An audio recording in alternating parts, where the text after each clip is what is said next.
planting for Roadway Landscapes. I'm Joyce Kennedy with People and Pollinators Action Network, or PPAN for short. And we're very pleased to be able to continue offering this series of educational webinars in 2021. It's been great to connect with so many of you via this platform since we can't be together. And I'm going to be admitting people, so sorry for little interruptions.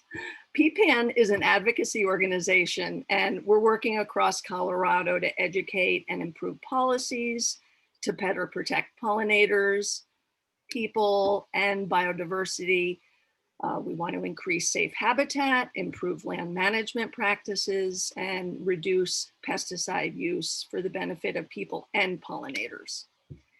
We're building strong relationships and partnerships at the state and local level. And these connections are really important as we're working to address the many threats to pollinator health. And as you may know, PPAN has partnered with CDOT, and that led us to working at the legislature some years back to pass a resolution designating I-76 as Colorado's first pollinator highway. We also partnered with CDOT to do the first pilot pollinator planting in Julesburg on I-76. Next in the queue, CDOT is planning for a pollinator planting along the Diagonal Highway, Route 119 this fall. And we hope to see many more planting projects across Colorado.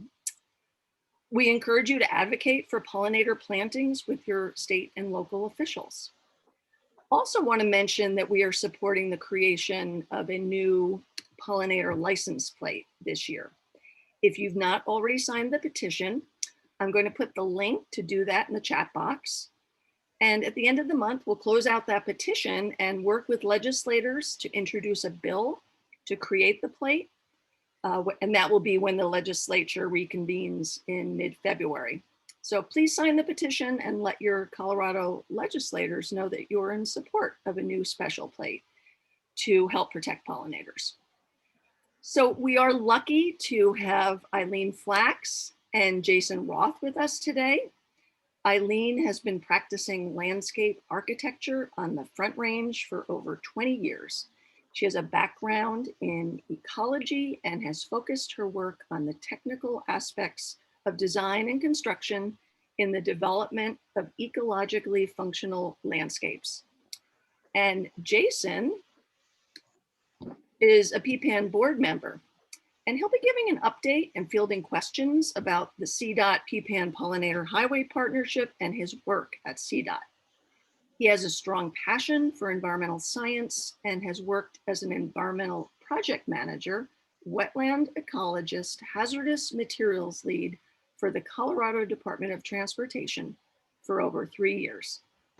So I'm going to start with this slide from Frederick Law Olmsted. He came to the city of Boulder in 1910.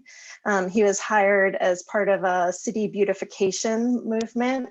And I love this quote from him, that whether knowingly or not, everyone is affected by the appearance of his surroundings.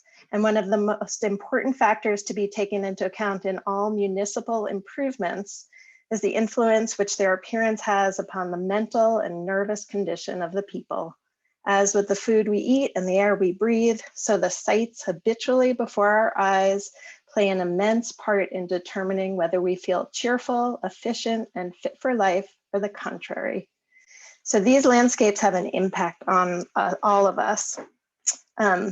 My name is Ilene Flax. I'm a landscape architect, and anytime I can connect myself with Frederick Law Olmsted, I will take that opportunity.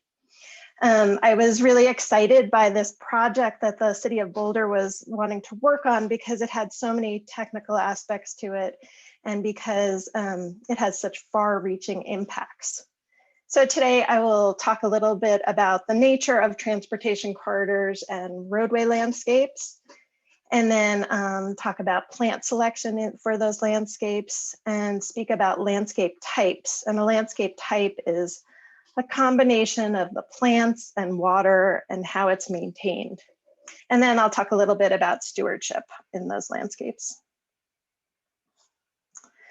So a transportation corridor is mainly about safety. There are multiple modes of transportation. We have cars and trucks and bikes and pedestrians and scooters, etc. And everybody needs to access those corridors and get where they're going safely.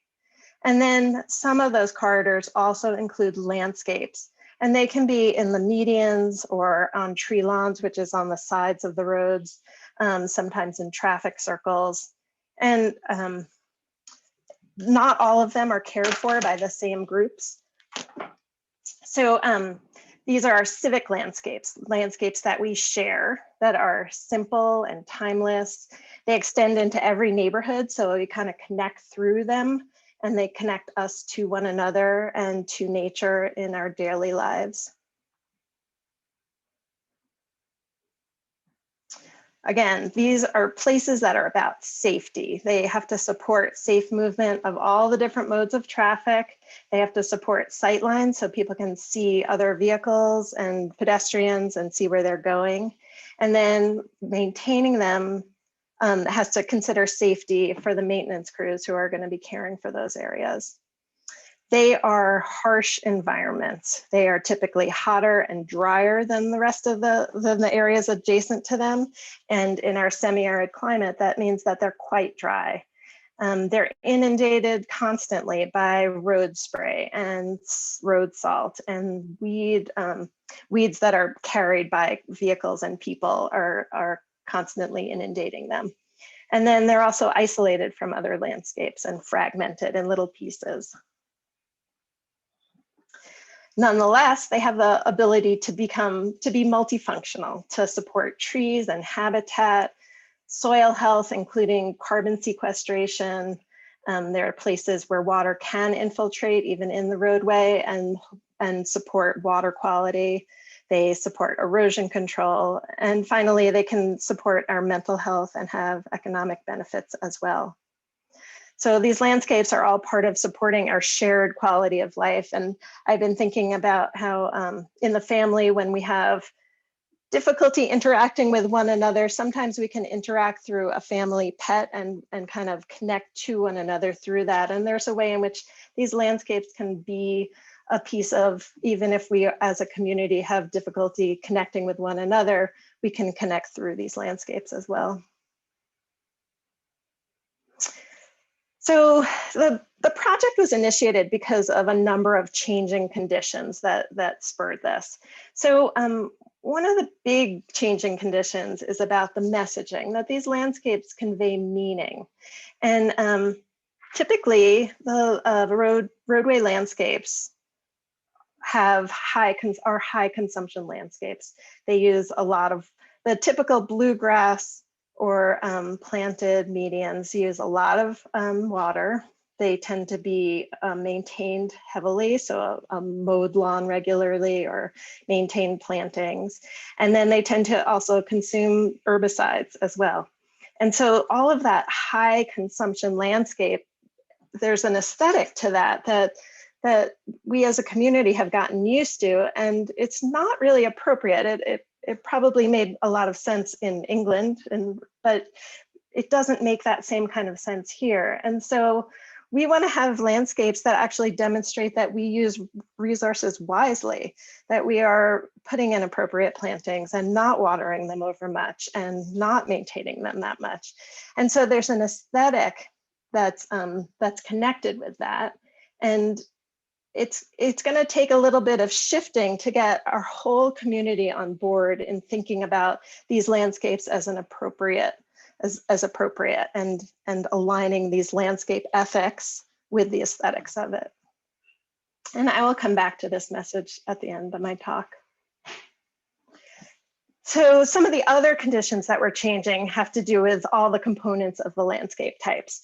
So in terms of plants, we have the emerald ash borer, and so much of our urban canopy is made up with ash trees, and they are going to be impacted by this emerald ash borer. And so the forestry department was working on coming up with a succession plan for eliminating those trees that are not worth keeping, and then making a commitment to treat those trees that are for the long haul, but working through what trees will be replacing them. And then in terms of water use, water conservation is increasingly important in our community, and many of the irrigation systems for these landscapes are old and really need updating. And certainly the latest, greatest irrigation systems can do a lot with less water. And finally, in terms of maintenance, the city made a decision to not use herbicides for maintenance. And this has a huge impact on the kind of landscapes that can be maintained because of the safety factors. In large part, herbicides have traditionally been a huge part of maintaining roadway landscapes. And the decision to exclude those from the medians and roadway landscapes has a huge impact on what kind of landscapes can be maintained. So what are appropriate plants for these areas? Well, we want to go with native forward plant selection.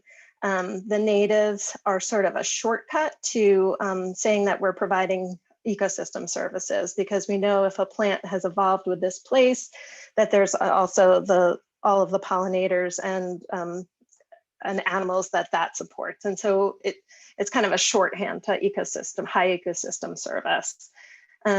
We need to also, those native plants tend to be low maintenance. They have a beautiful aesthetic. They are part of having a healthy place for people, helping the climate, conserving water, supporting wildlife. Another reason we choose native plants has to do with our understanding about climate change. So this is sort of a schematic graph of temperature on the x-axis and precipitation on the y-axis. And if you think about this blue circle as our climate, we have our native plants in green, and those are perfectly aligned with the climate here. And then we have all kinds of introduced plants that also work with our climate as it is now.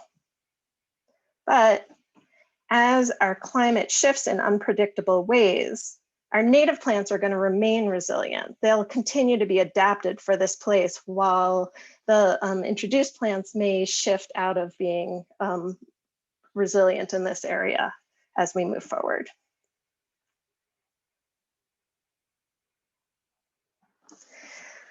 Another aspect to include in the roadway landscapes is trees.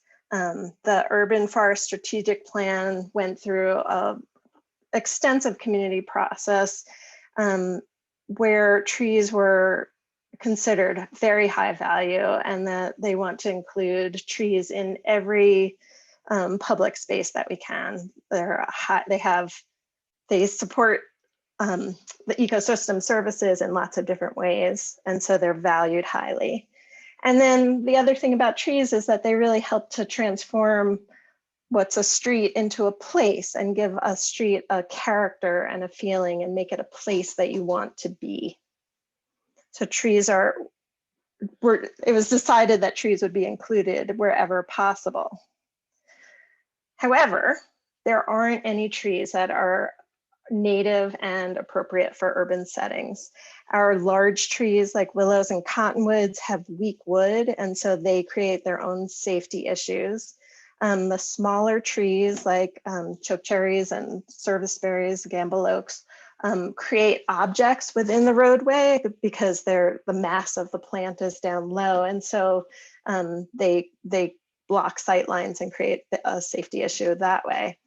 And so we're left having to choose cosmopolitans. Now, these are plants that exist in lots of different urban areas, and they provide ecosystem services even though they aren't native.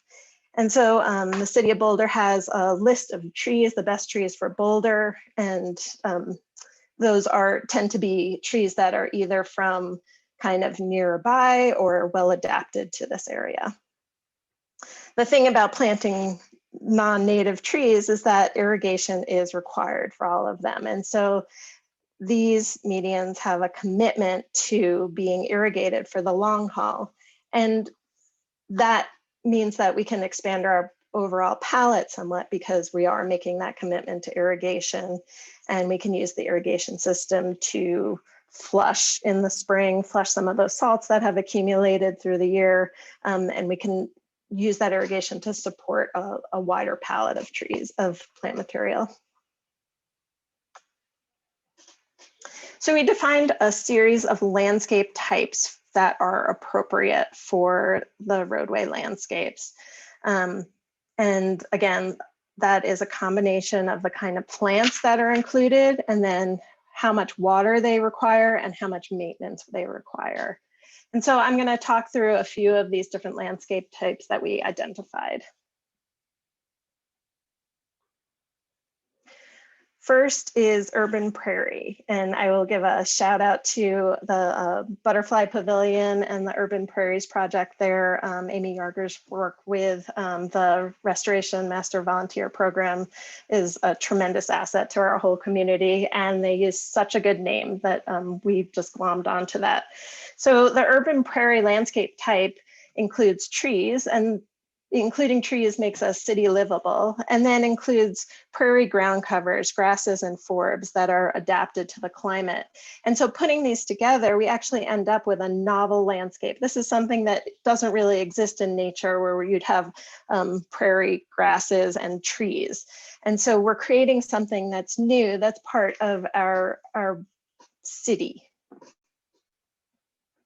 So this landscape type includes large maturing trees, ground covers that have to be under 24 inches at full grown height so that they don't block sight lines.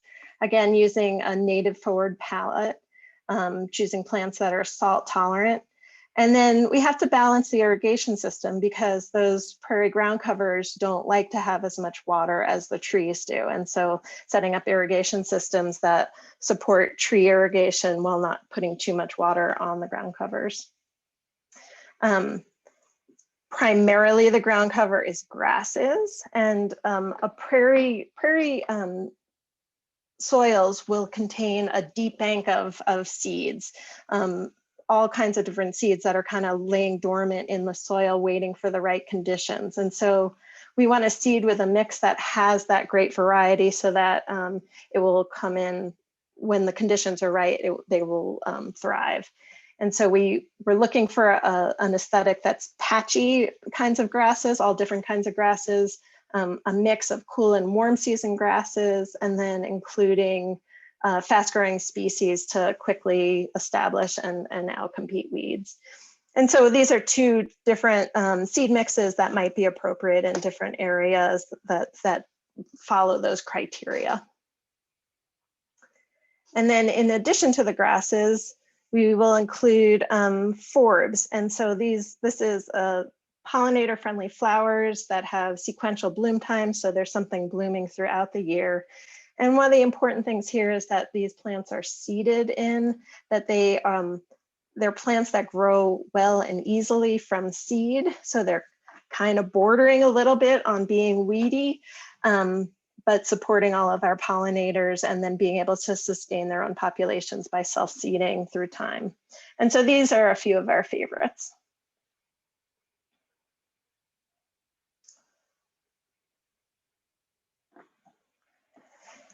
Okay, then bluegrass turf, while it is a high water use kind of landscape, it is an existing condition in lots of different roadway landscapes through the city. What it has going for it is that there are some pretty simple standards of care, and those are known by many. Everybody knows that many maintenance crews know how to care for bluegrass. And so it has this tidiness to it, and the irrigation rates support trees that are planted there. But from Doug Talamy's work, he talks about using bluegrass as a throw rug, not wall-to-wall carpeting, that it's inappropriate to use it just everywhere. Maybe in selected areas it's appropriate. And then we can look at a range of maintenance and water regimes. You're looking at 3 different kinds of care for bluegrass. And of course, there's a wide range of how that could be cared for.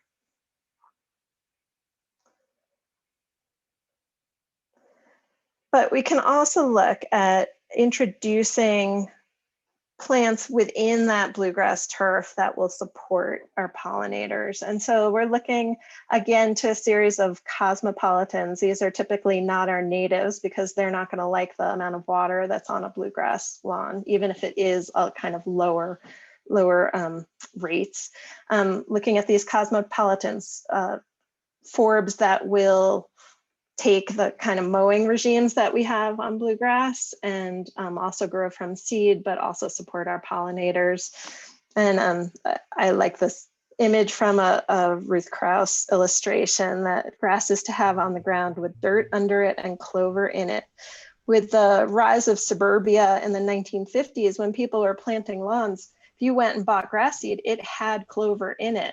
It wasn't considered a weed, it was considered an essential part of having a lawn. And so we can think about those plants and introducing more of those plants that can live with the bluegrass and support our pollinators at the same time. And also, if this is kind of to add to existing landscapes, if we were going to plant something like this, it would be with a fescue seed mix rather than bluegrass, just to have a little bit lower rate of water and a little higher ecosystem service. And I can't really advocate for planting dandelions, but I can advocate for how we think about them. You know, they're here because they were an escaped cultivation. People ate them, and they are a beautiful early season. They're an early season plant that support our pollinators early in the year.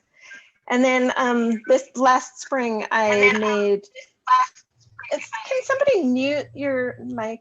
I don't know if that's, I'm hearing feedback from it. Last spring, I made dandelion capers. And when looking for these dandelion buds, I realized that I didn't have enough dandelions in my yard. 7489 needs to.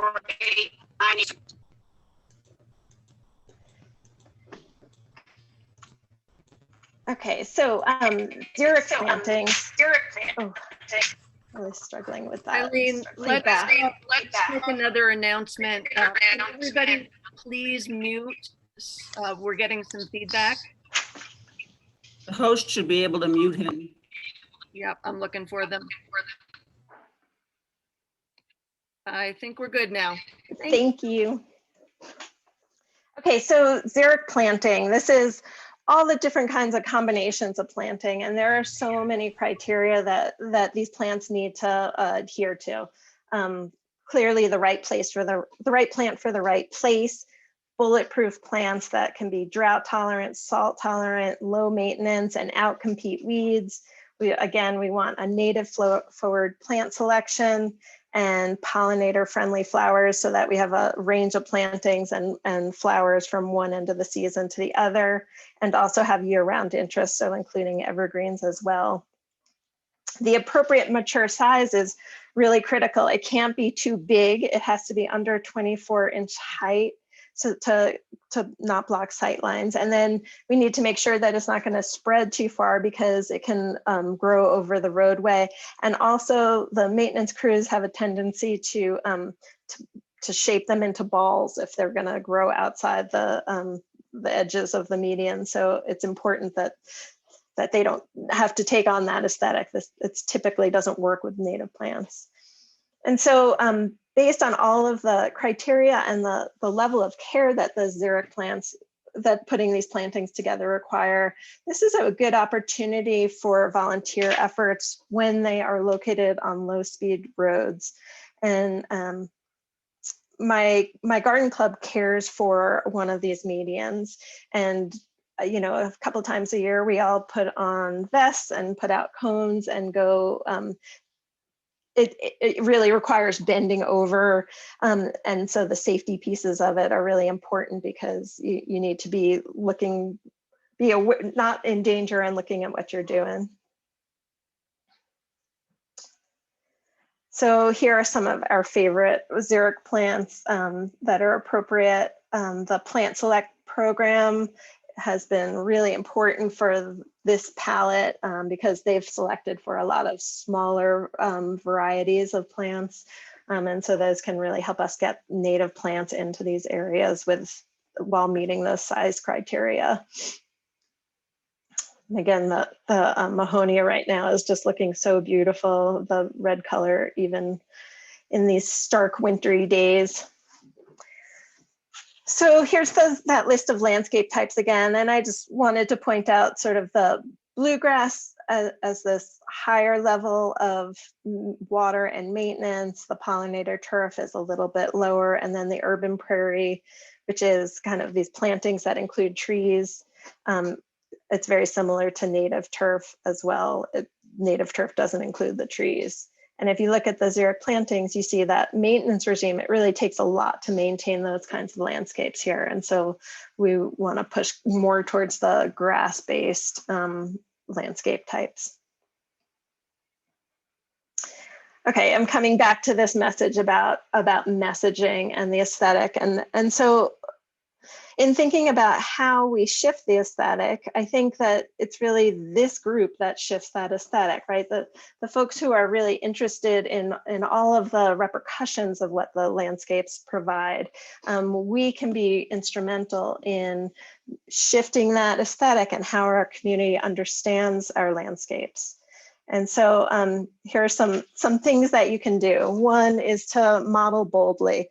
So in your home landscape, you don't have the same kind of limitations that these landscapes have. You can plant those native trees. You can plant the big shrubs that will support a huge amount of habitat. You can plant a whole variety of forbs that don't have to be salt tolerant.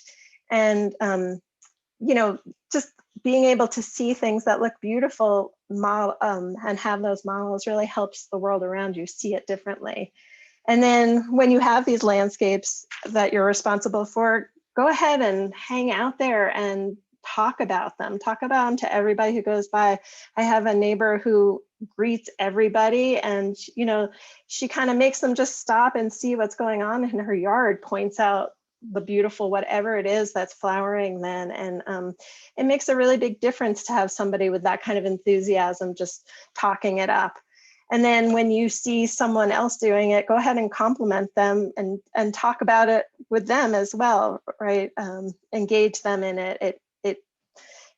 It snowballs, and those efforts are really appreciated.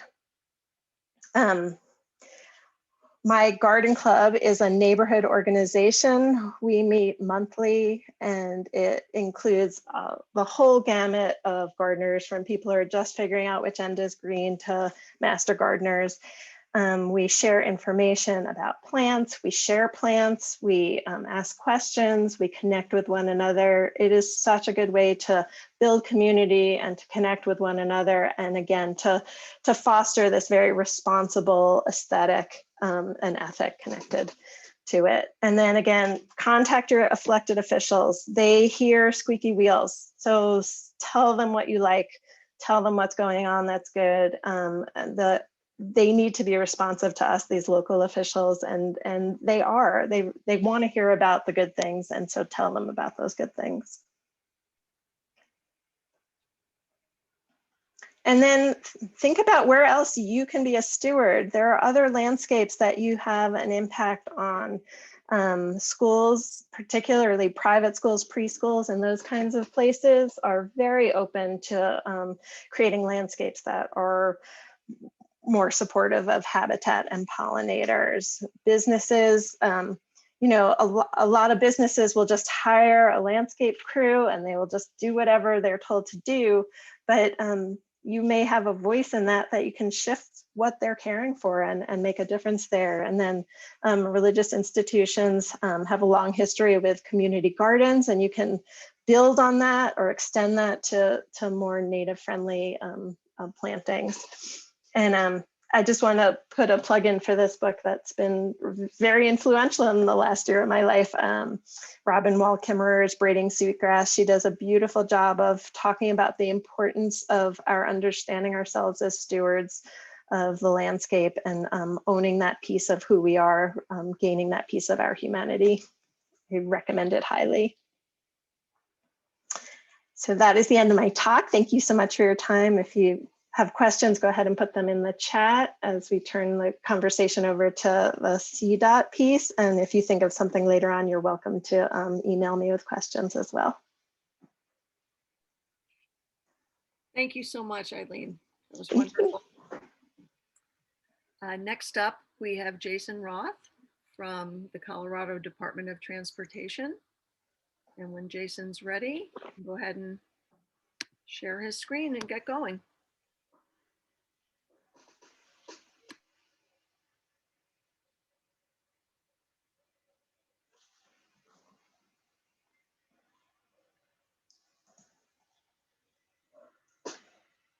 He says he's not able to unmute.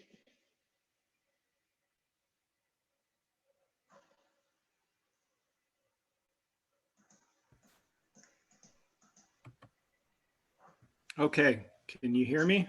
Yes. Great.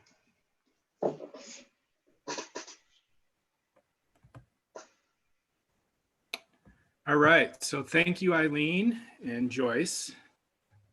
As Joyce mentioned, I'm Jason Roth, an environmental project manager and ecologist with CDOT. And I'd like to provide a summary of CDOT's pollinator program, including the roots that led to creation of the program, in addition to past and current projects. So a memo was created by President Obama in 2014 for the United States Department of Transportation to work with state DOTs and other transportation associations to promote pollinator-friendly corridors and practices.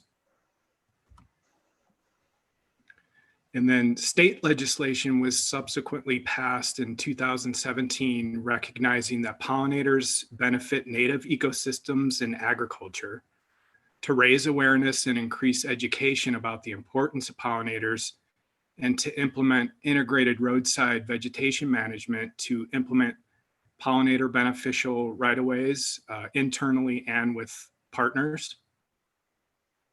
The state legislation was also paired with a CDOT procedural directive to designate Interstate 76 as the Colorado Pollinator Highway, from where it enters the state from Nebraska to its terminus near Denver. So shortly after the 2017 state legislation, a pilot project was started to be conducted along I-76 near the town of Julesburg, just south of the Nebraska border. The pilot project was entirely volunteer-based, including a donated seed from a few local seed companies and 2 events in the fall of 2018 to sow the seed.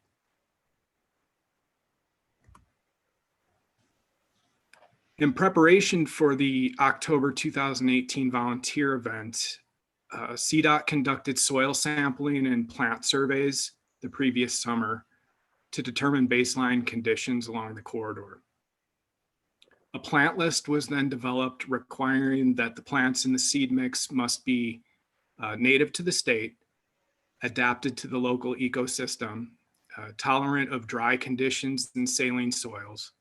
And then bloom color and timing were also considered in order to attempt to provide nectar to pollinators throughout the growing season. Prior to that October volunteer event, we also worked with our local CDOT maintenance crew to have 16-foot wide swaths of zone 3 mowed along the right-of-way fence across the 8 miles of the corridor. So that included 4 miles on either side of I-76.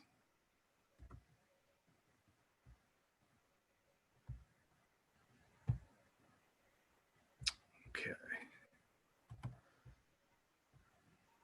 So a 2-day event over a Friday and a Saturday was organized thanks to PPAN in October 2018, which included approximately 25 to 30 volunteers and about 10 CDOT staff.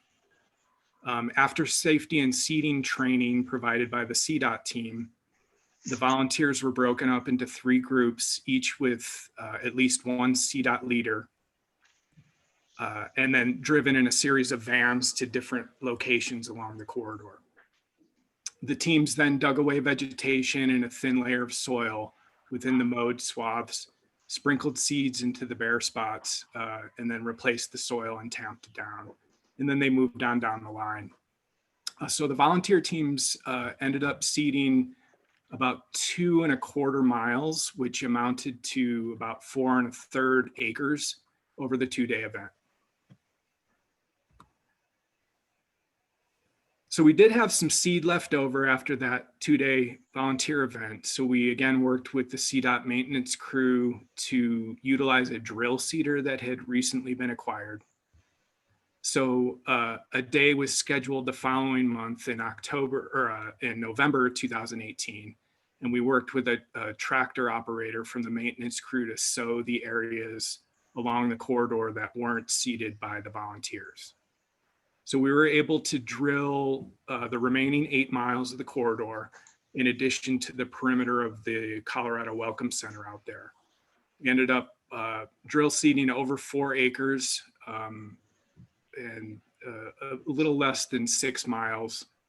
And it only took approximately a half a day compared to the 2-day volunteer hand seeding event.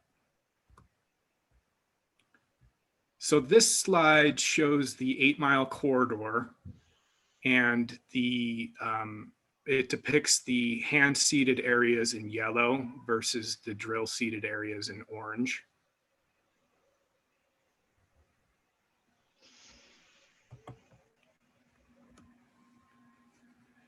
And we conducted post-monitoring surveys in both 2019 and then last year in 2020. We happened to really luck out with ideal moisture following the 2018 seeding event over that following winter, spring, and then early summer. So in 2019, I identified 10 of the 16 species from the seed mix, although I suspect more had probably bloomed out there earlier in the season or possibly at different locations that I didn't monitor.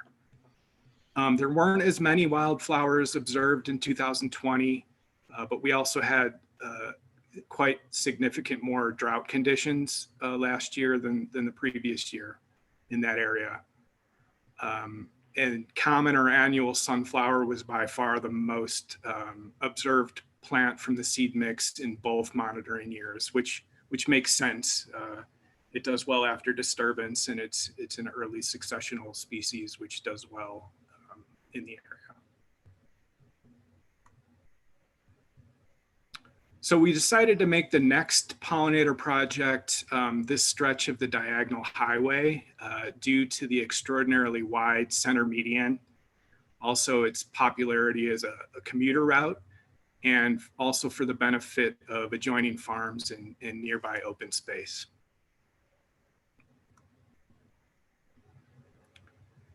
So this slide depicts all the partners that we're working with on this project. Boulder County has agreed to donate their time and labor to the project in addition to some really valuable equipment. Of that equipment, Boulder County has offered a disc harrow attachment, and they also have 3 separate seed drills, all really valuable pieces of equipment for restoration projects that CDOT does not currently have in our existing fleet. Colorado State Forest Service's CSU nursery was also contracted to grow 500 plants in their nursery, all from seed generously donated by the city of Boulder and Boulder County, where they are currently growing as I speak to be planted this upcoming spring. Seed to be drilled was purchased from the 3 seed companies at the bottom of the slide. And then the remaining partners have also offered really valuable assistance and experienced consulting for the project. So the intention is to sow the entire corridor of the diagonal between Boulder and Longmont. But it was decided by the project team that phase 1 should just focus on kind of the northern portion, which is depicted here between Niwot and Longmont.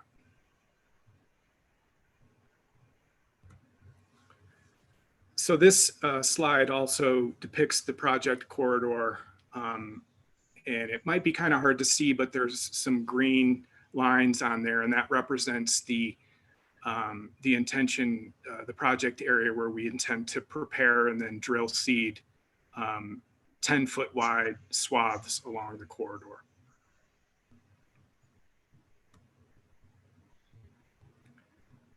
So the largest challenge on this project will be to try and break the stranglehold of smooth brome and crested wheatgrass along the corridor, which are both non-native and very aggressive grass species that dominate out there. So we do plan to treat portions of the corridor with herbicides, and then the remainder via scheduled mowings. And then we've also kind of developed the seed list to include some plants that are known to grow in that area and compete relatively well with those two species. Another challenge is to try and predict the amount of impacts to that corridor from a couple of upcoming pending projects, including a trail, completion of the trail between Boulder and Longmont, and then also lane expansion.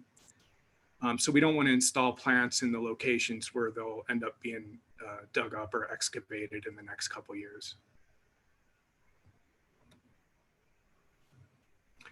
So this slide has some photos of the species that we've included in the seed mix. So the intention is that hopefully we'll be seeing a lot more of these post-project over the next few years along that corridor.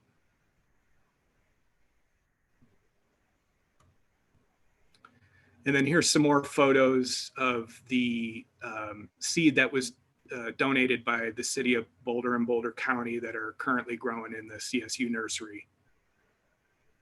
Again, we intend to plant these in the spring, and hopefully they'll be able to prosper in the future.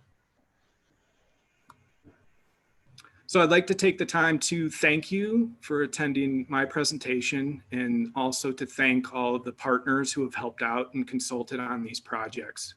We certainly couldn't have done those without those partners. And I'd encourage you to contact me. I put my email in there with any questions, concerns, or ideas that you might have. So thank you.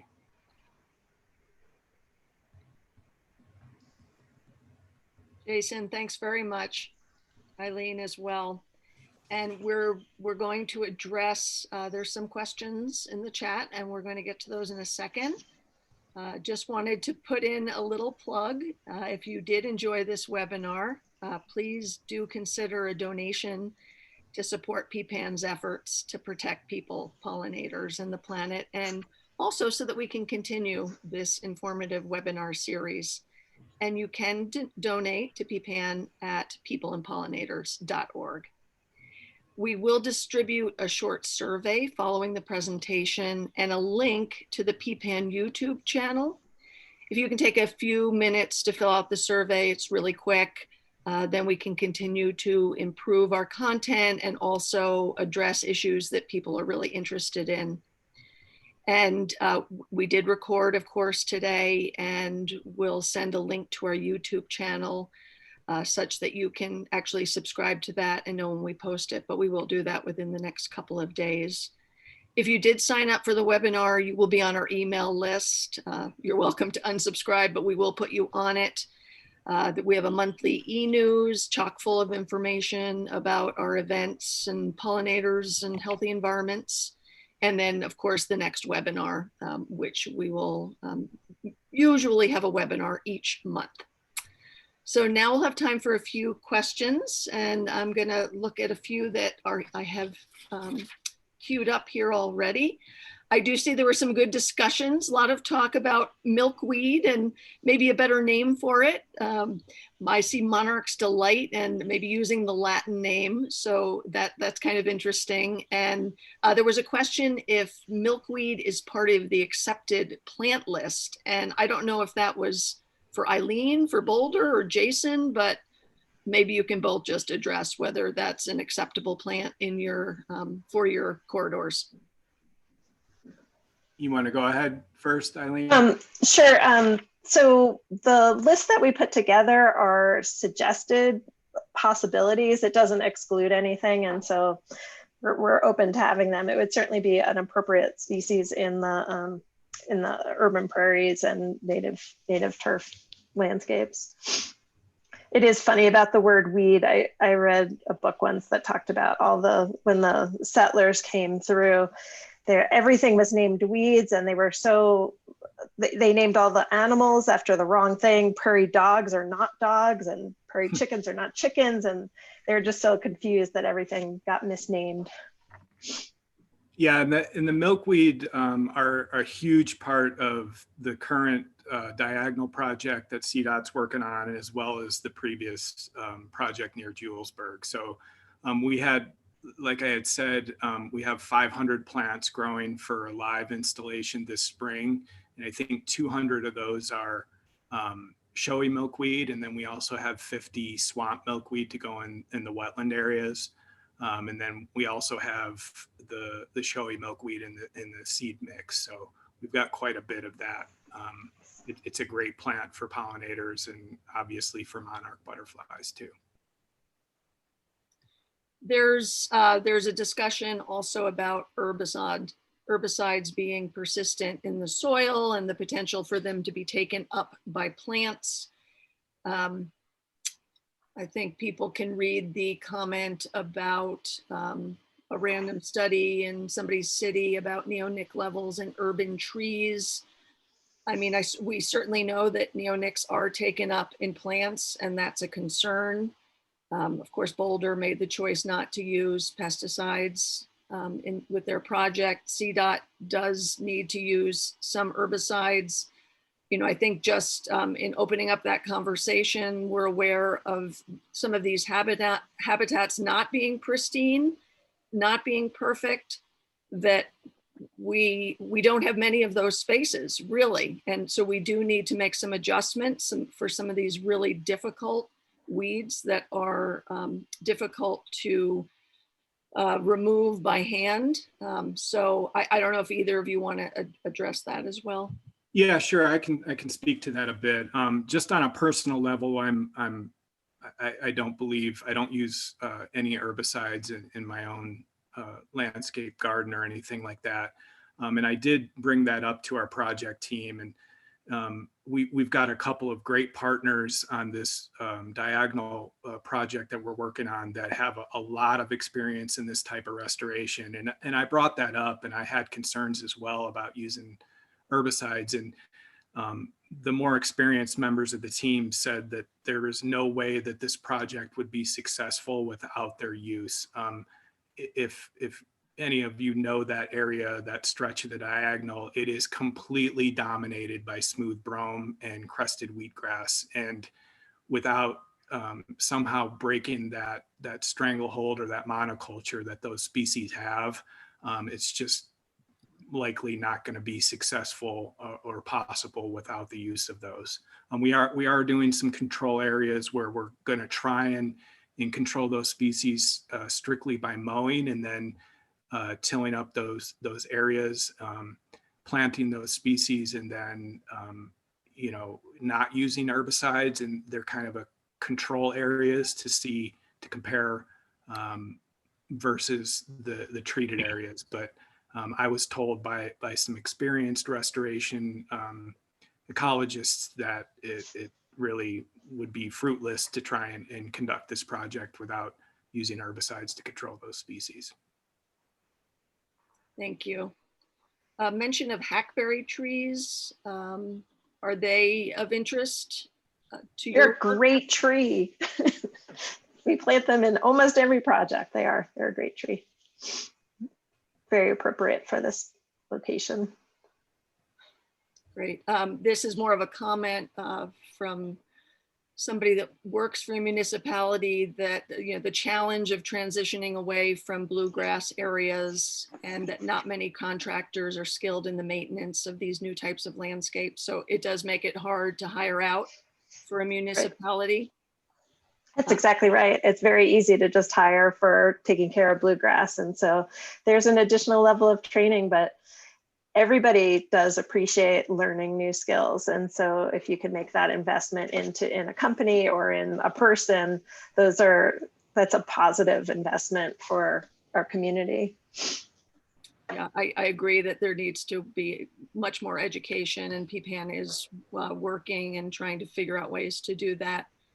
Jason, question for you about pre and post monitoring of the Route 119 corridor. Determine what the trends are for the species that are planted.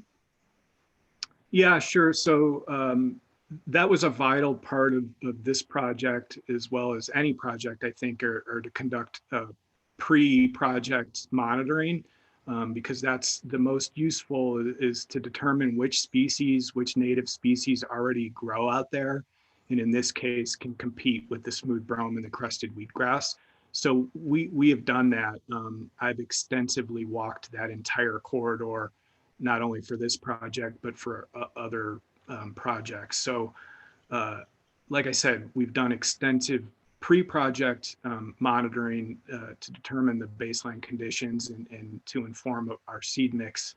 And then the plan is to do at least one, but probably more than that, annual monitoring events for the foreseeable future, as long as I'm at CDOT. Luckily, that area is a lot more accessible to me than the Julesburg area, which is 3.5 hours one way. So the diagonal is pretty much in my backyard. So I plan on, like I said, monitoring post-project every couple years, working closely with our partners and our maintenance crew to, care for those areas and do whatever needs to be done to promote the growth of the pollinator species. The Julesburg project, there was just an excellent response to that volunteer planting. It was amazing how many people were willing to make the 3.5 hour one-way trip that day. A lot of public interest in planting on roadways. And so that's one reason why PPAN has stayed involved and is really encouraging CDOT in any way they can to use volunteers. However, COVID, of course, has changed everything. So they just don't know whether volunteers will be allowed for the 119 project. Yeah, and I cannot understate how valuable those volunteer teams, every single one of them, were to that Julesburg project, and they worked so hard and they accomplished so much. And I found that the post monitoring, that actually the hand seeded areas did a lot better than the drill seeded, because we in hindsight, we made a mistake by not doing a light disking before we drill seeded to improve the seed to soil contact. So that was a lesson learned, but those volunteers worked so hard, and I tried as hard as I could to get them involved on this pollinator project. But CDOT, kind of as an internal policy, safety is our number one priority there, and to coordinate a large number of volunteers to be out on the roadway is a lot more difficult than you'd think, as far as traffic control and getting people safely out there, the liability and the risk involved. A lot of upper management is not really supportive of the volunteers. And then, like Joyce had mentioned, with the COVID situation, it only increases that kind of wariness as far as the safety aspect of it. So it hasn't been completely ruled out yet, but I don't think the chances are real good that they're going to allow for volunteers on this. My next step is to try and get other agency volunteer support, which again, I don't know how that's going to go with management, but I'm pushing as hard as I can to get volunteers and anybody interested out there to help out, because it's so valuable for these types of projects. Yeah, thank you, Jason. And we hope going forward that maybe there can be some protocols established for additional volunteer support, but working with state agencies is slow. We know that, we accept that. We just keep plugging along, and they're moving in the direction to increase habitat, and that's a good thing. Some interest, Ilene and Jason, in your plant lists, seed lists, anything that you're able to share in regard to that? You may not have anything particularly prepared. But if you do, if you could let the group know. Yeah, Boulder hasn't posted our document online. I could make some of those lists available to, I could send them to you, Joyce, if you want to be able to share them, or if that works. I can send them in a follow-up message if Ilene has something for me. Yeah, and I would certainly be able to share our list as well.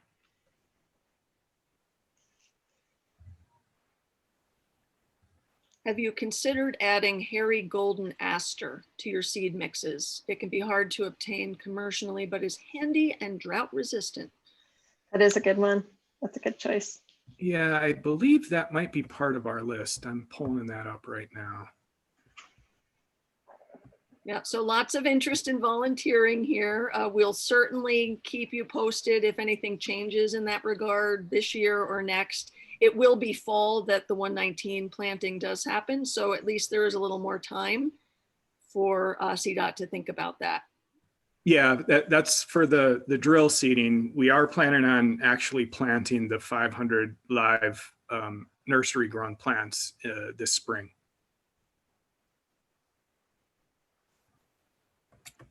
And I'm just scanning through comments and there's lots. And I would say we're in the last 3 minutes. If you have a particular question, as I scan through this and you would like to unmute yourself and ask it, please go ahead.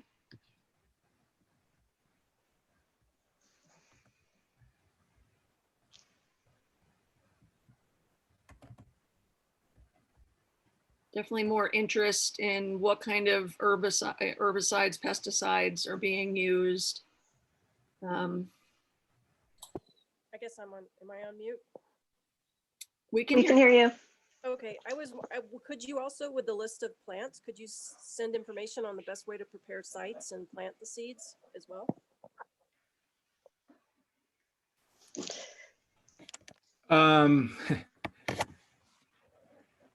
Yeah, I don't know. Ilene, do you have like any instructional literature or anything? Yeah, I think maybe the cooperative extension might be a better source for that. Yeah, I agree. They have a huge amount of material on their website for all different kinds of situations.